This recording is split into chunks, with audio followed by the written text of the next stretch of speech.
One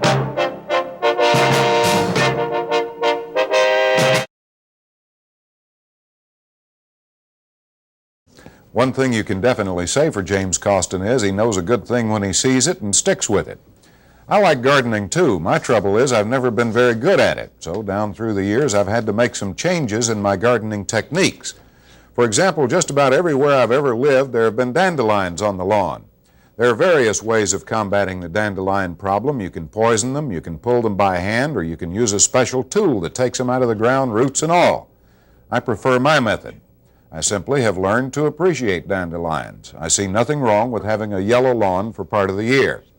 I've also discovered a few good points about most garden weeds, that they sometimes have pretty flowers on them, that they shade some plants from being scalded by the sun, and that they give insects something to munch on while they're waiting for my squash and tomatoes to get ripe. I have good company there. Emerson described a weed as a plant whose virtues have not been discovered. James Russell Lowell said a weed is just a flower in disguise. Somehow, though I know little of either Lowell's or Emerson's personal lives, I suspect their gardens looked very much like mine does at Elam.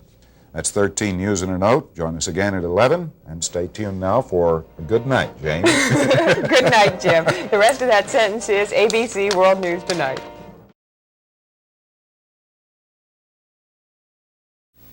You've heard it before. When it comes to driving, alcohol and gasoline don't mix. Alcohol abuse causes more than 26,000 highway deaths every year.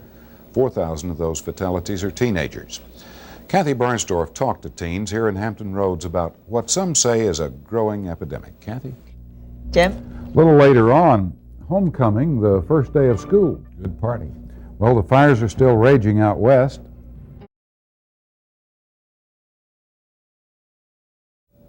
A friend of mine who's in the psychology business told me the biggest complaint he hears about husbands from wives is that they stop being romantic shortly after they say I do. That's sort of what Kathy Barnsdorf's special report is about, the industry that's grown up around getting our thoughts to lightly turn. Kathy will straighten it out for you, Kathy. Grand 1-2 base. It's the job of every television news department to gather and present information that's factual, understandable, and timely. The difference at 13 News is a commitment to go beyond the headlines of a story, to become involved, to find out why the story happened, whose lives does it touch, and how. At WVEC, the 13 News team is involved because we're concerned about the same things you are. At 13 News, we're working in the spirit of Hampton Roads.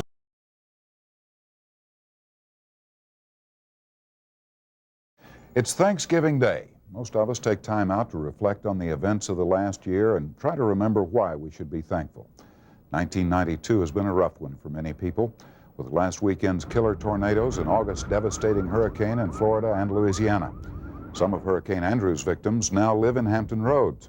Kathy Barnsdorf is in our Peninsula newsroom. Kathy, you spent part of this day with two families who made it through the storm. Well, I'm thankful.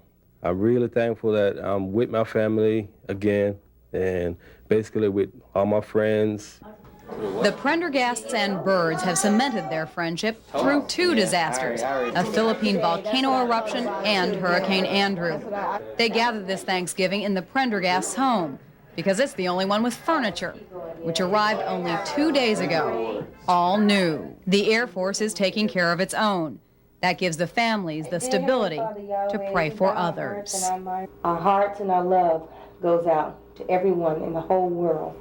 For we know that being together, just being alive, is a very special occasion. And sentiments like that can help put things in perspective for a lot of us this holiday, especially since most of us, Jim, will probably never have to live through a volcano and a hurricane a year and a half apart. Well, we certainly hope not, Kathy, and thank you for doing that story. It's a wonderful thing to do on Thanksgiving Day. Gives us pause to think. Bruce?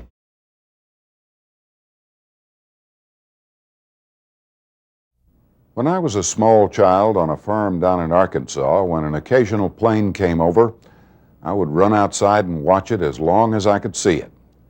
That was at the beginning of World War II, and man had been in the air for only 30-some-odd years, but I couldn't wait. Passengers were being flown from coast to coast, albeit with several stops along the way. The sound barrier was yet to be broken. Indeed, there were those who said it couldn't be done. A few years later, when I got my first ride in an ancient crop duster, the sound barrier was history, and people were talking about rockets to the moon. Of course, there were those who said it couldn't be done. I was in my late 20s when I finally got a pilot's license. The day I soloed, I made the best landing I ever made and 4 of the worst on the same day. The latter 4 were intended to be one landing. Pilots will understand.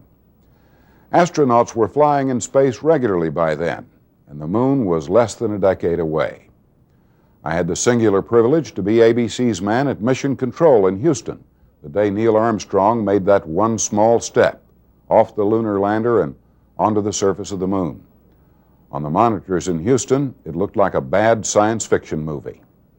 Having seen all that happen in the course of going from a brown-haired, usually barefooted boy to a gray-haired curmudgeon, I wouldn't be surprised at all to see a person from this planet set foot on Mars before I say hello to the hereafter. As for the stars, well, maybe not right away. But it's not really a question of whether it will happen, but when it will happen. I'm Jim Kincaid. Good night.